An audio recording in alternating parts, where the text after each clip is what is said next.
Imagine a world where every email you send, every presentation you deliver, and even the music you hum along to on the radio is crafted by artificial intelligence. Sounds futuristic, doesn't it?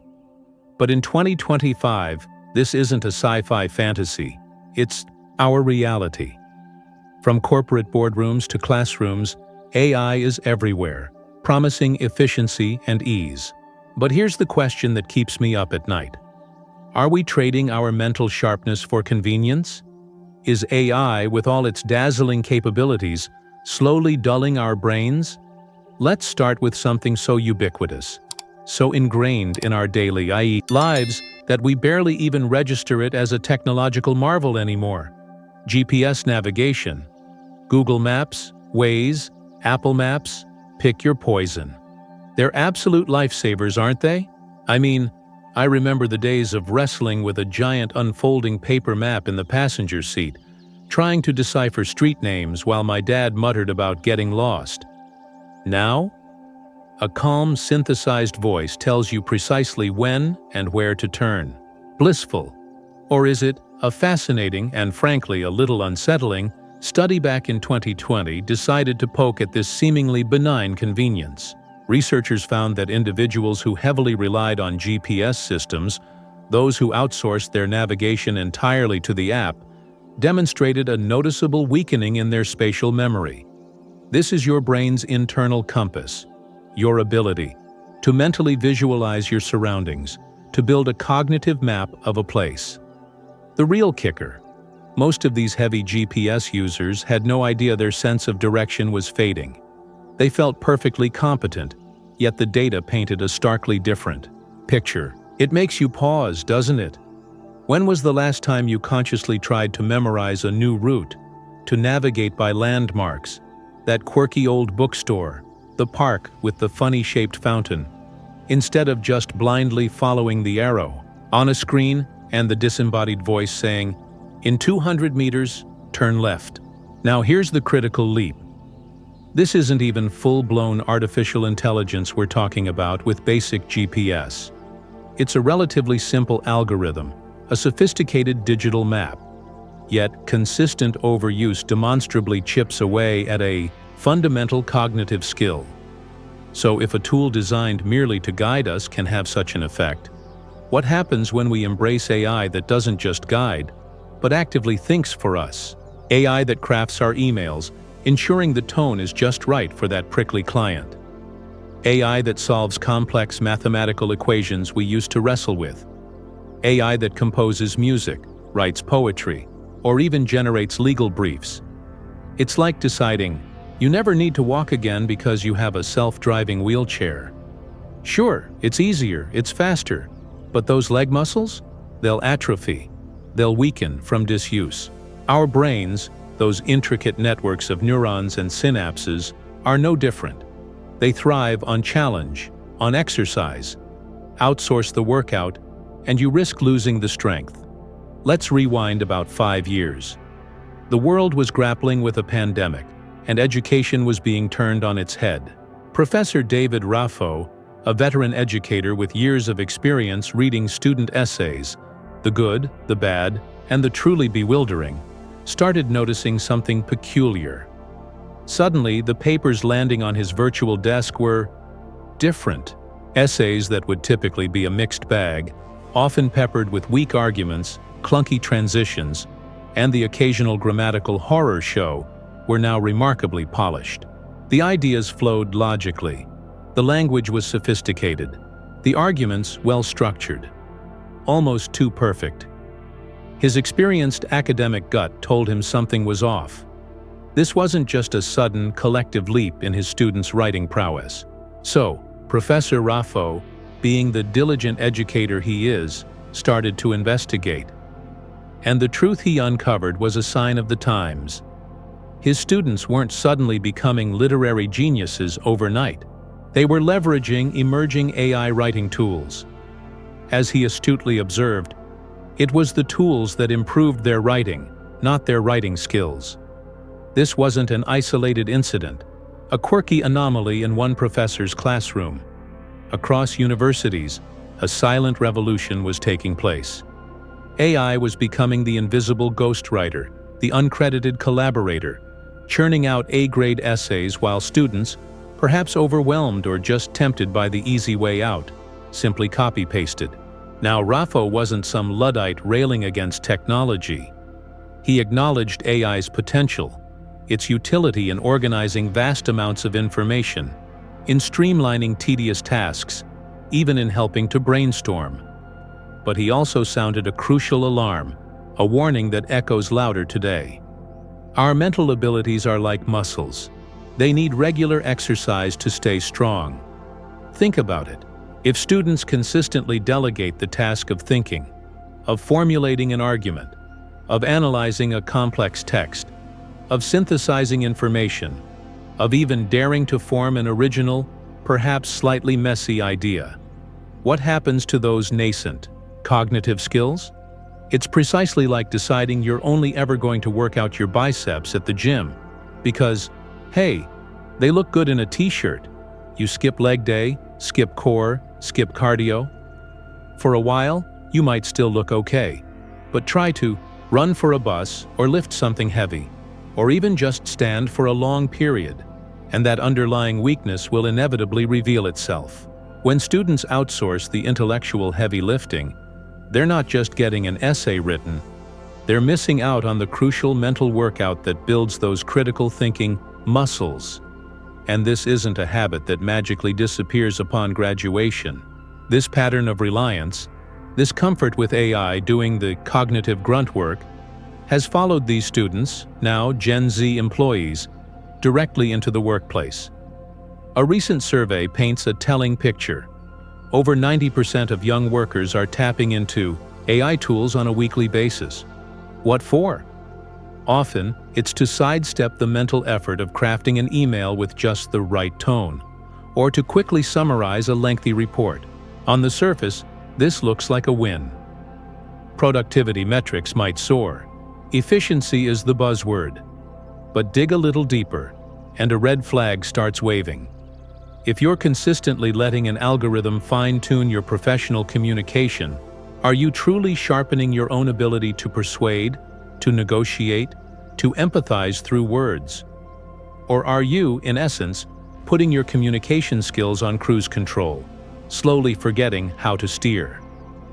This brings us to a concept that researchers are increasingly focused on: cognitive offloading.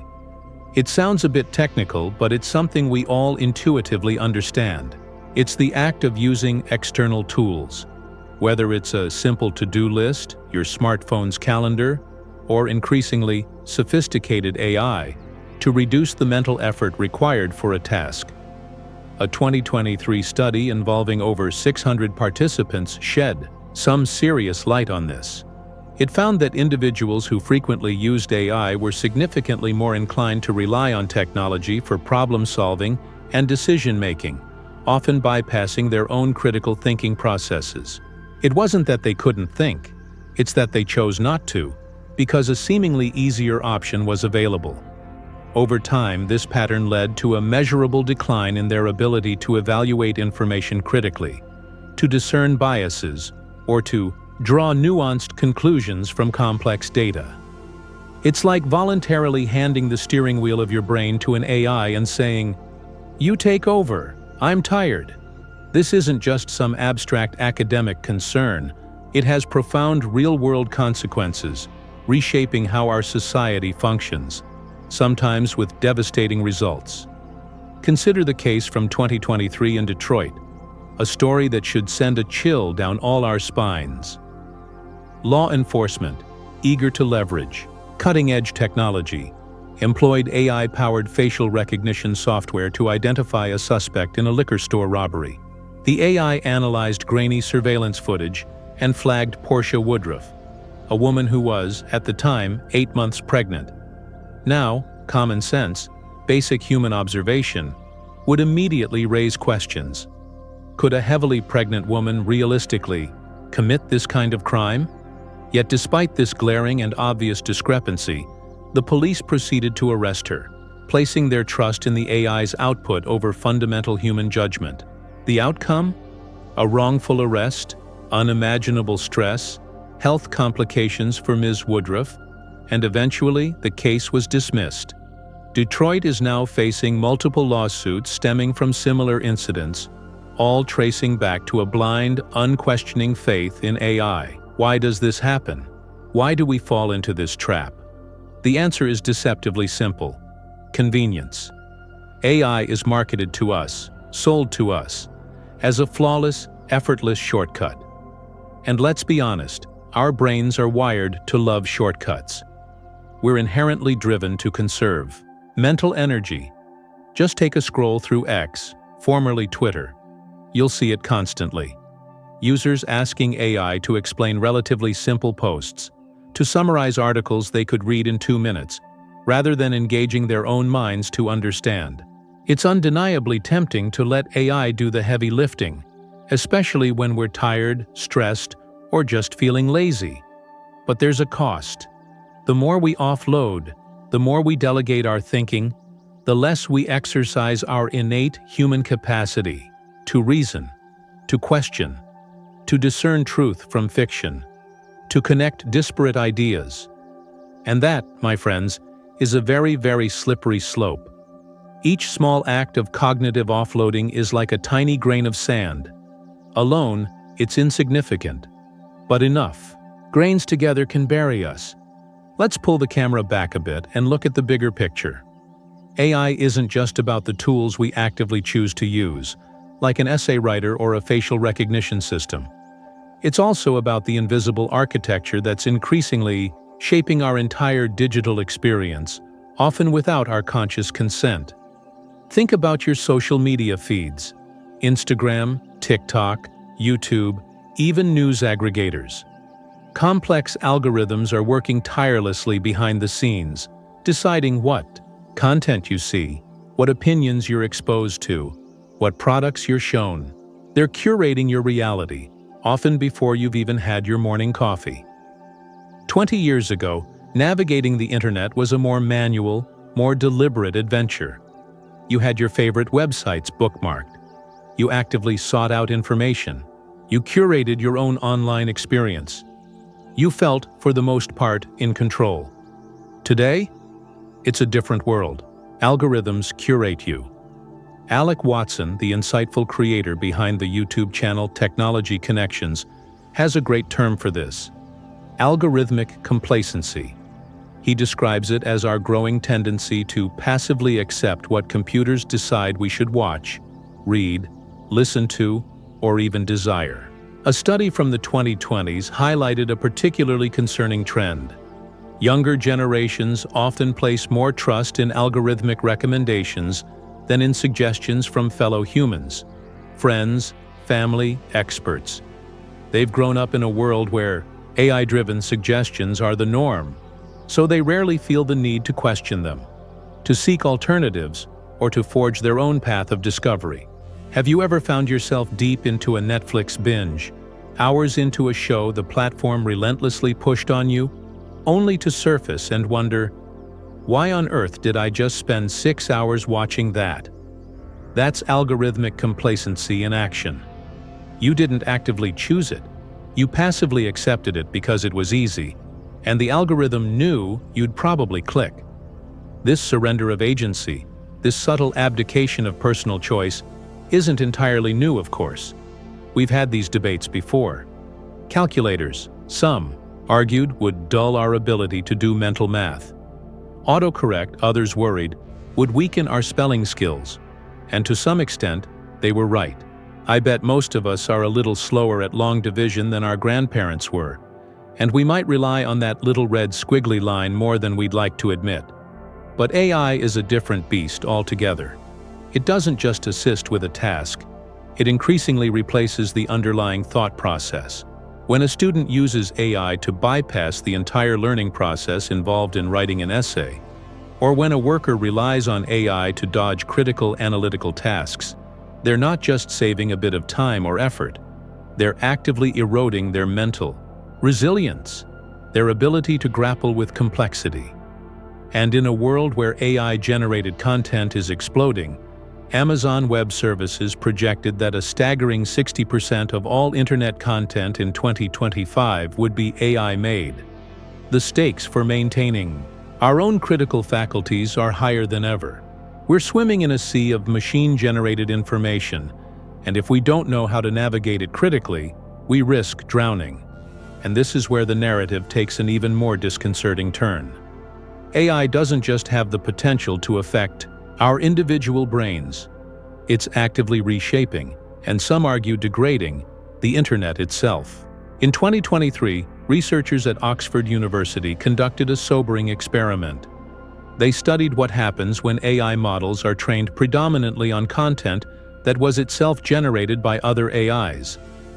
Think of it like making a photocopy of a photocopy, over and over again. After just 2 cycles of AI rewriting AI-generated content, they observed a noticeable dip in quality.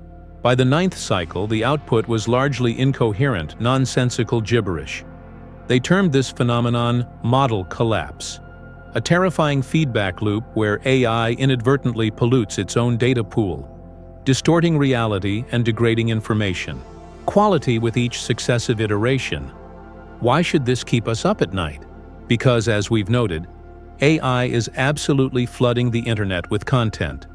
From Google's AI overviews, who can forget the infamous "eat 1 rock a day" health advice that briefly surfaced, to the countless AI-written articles, blog posts, and product reviews that now populate the web, we are increasingly wading through a vast, murky sea of what's bluntly being called AI slop.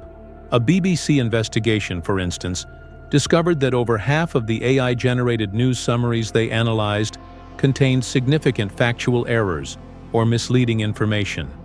Yet, disturbingly, polls show that around 70% of people tend to trust these automated summaries, and a significant 36% believe them to be entirely factually accurate.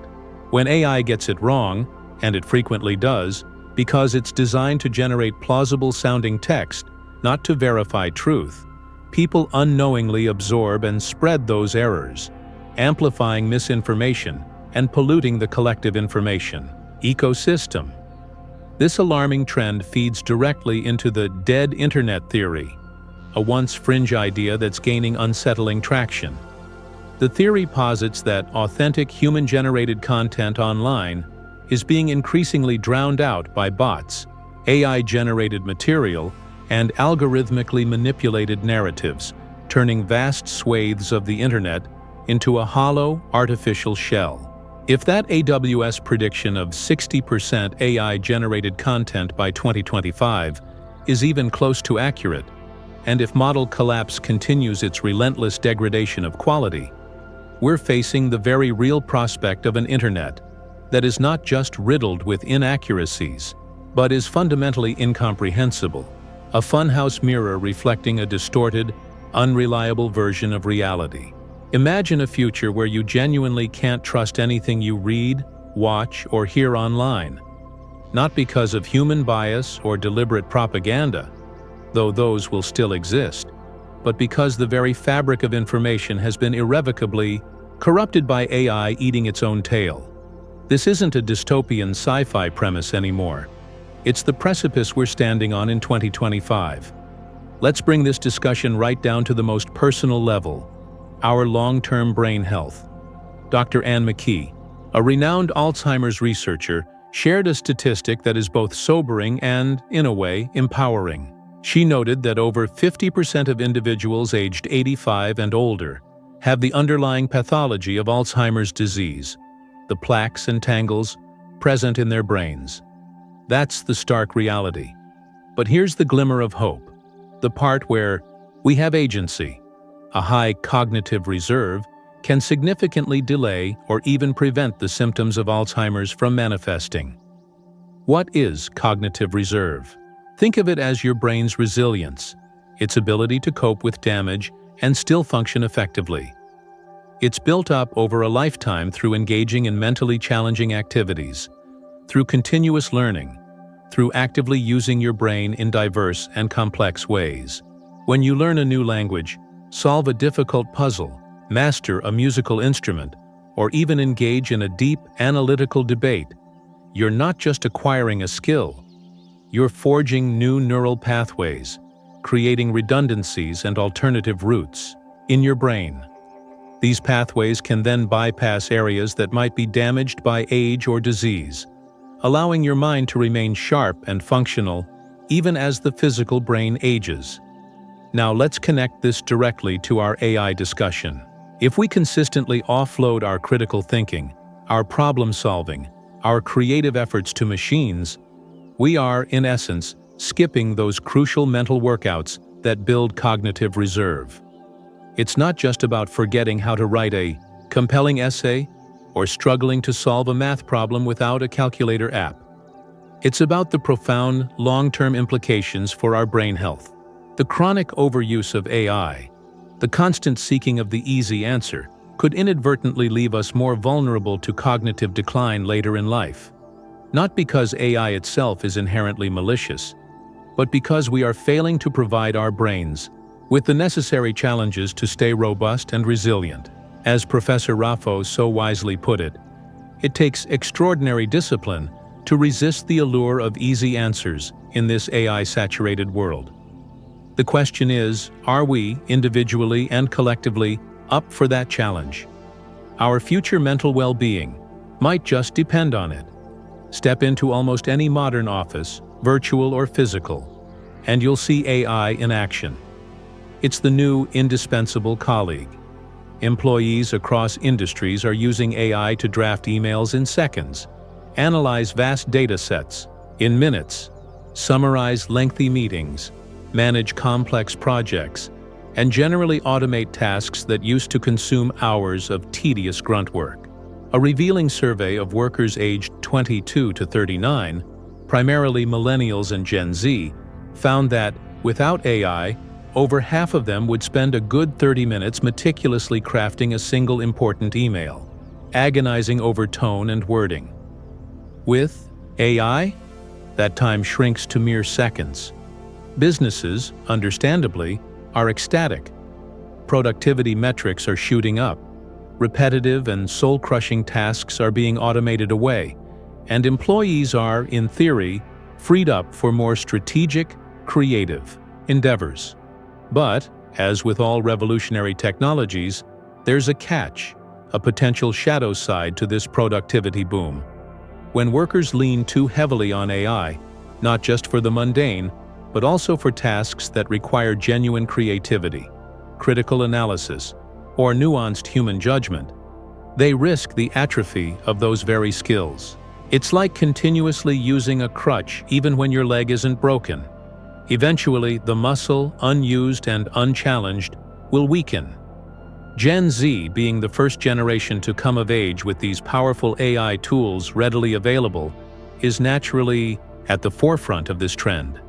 Yet, tellingly, many within this generation admit that corporate life can feel unbearable or overwhelmingly stressful, without AI to smooth the rough edges, to manage the cognitive load.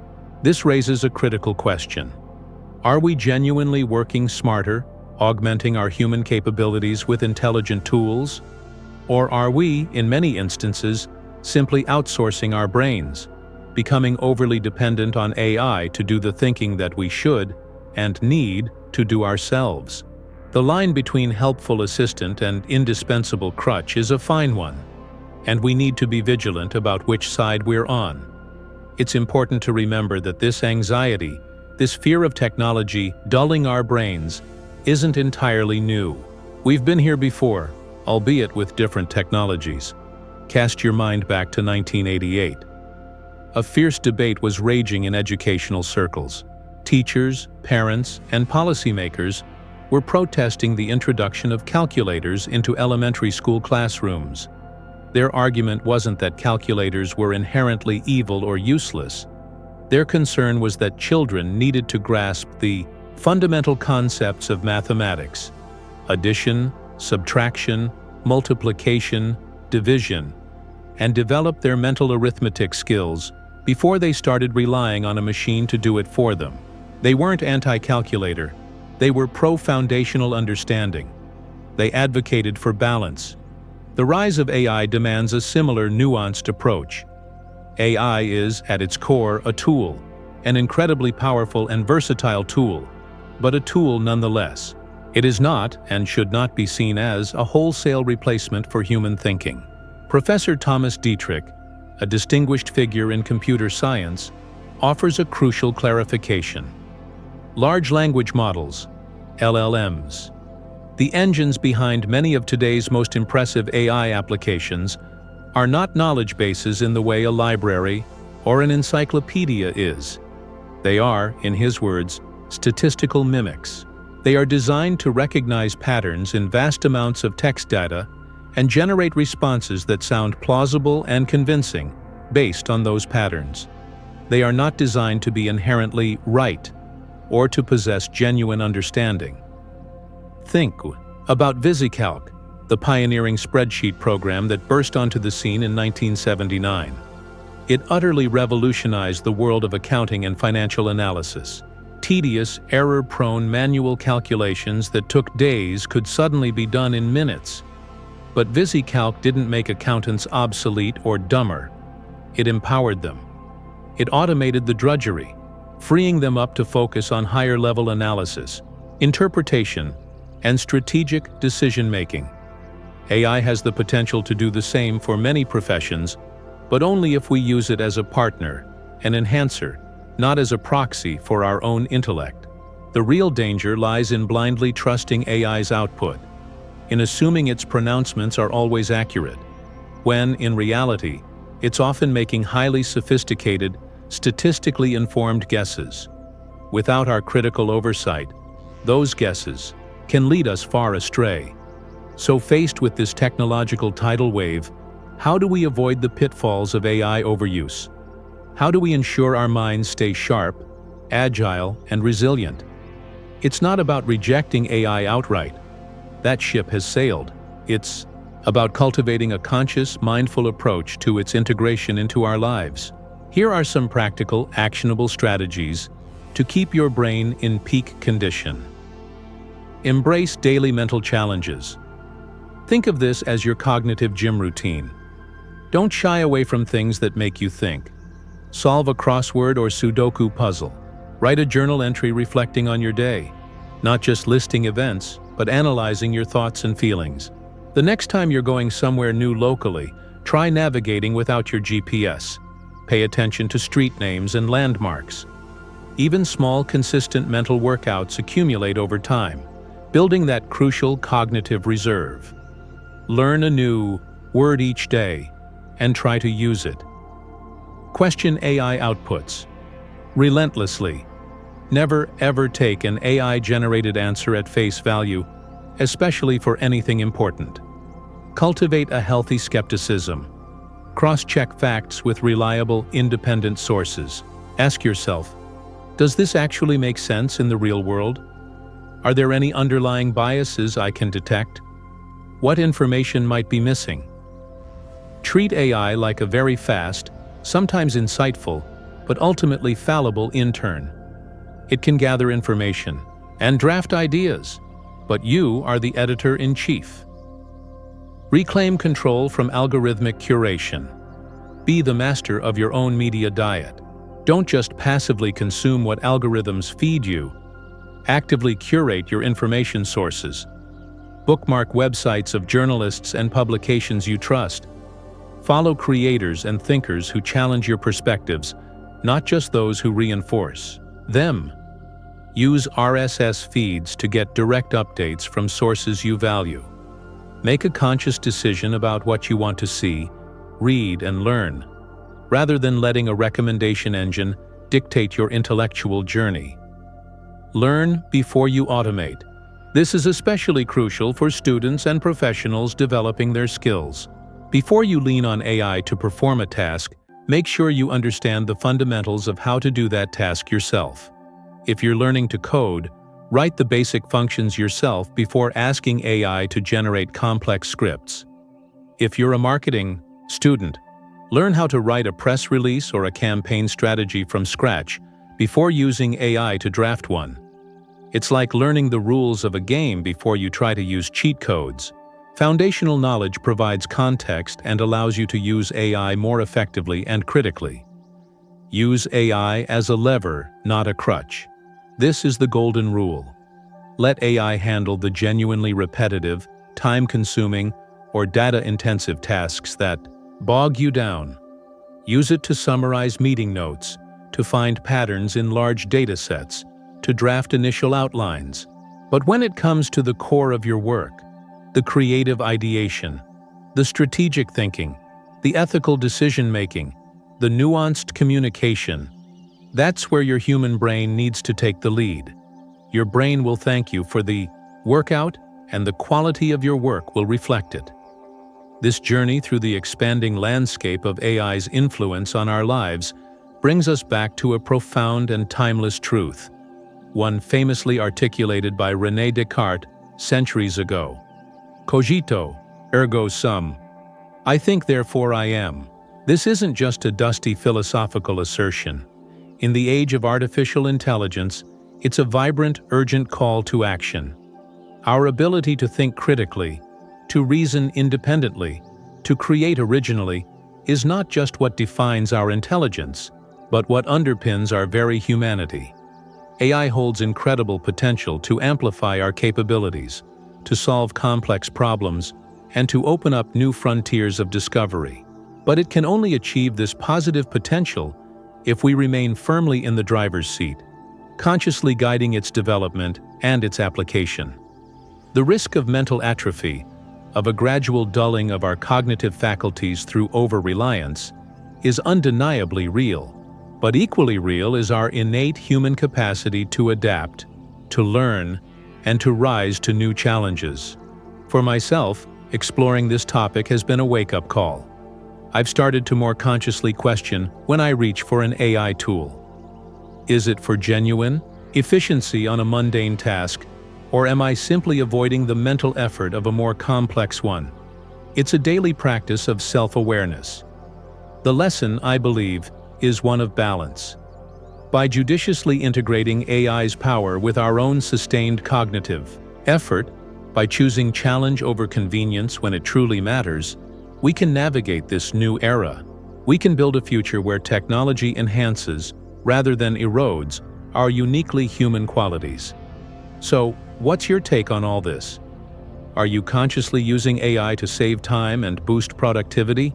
Or do you sometimes feel it's doing a little too much of the thinking for you?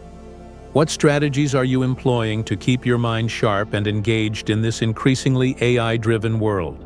I'd genuinely love to hear your thoughts, your experiences, your concerns. Drop them in the comments below.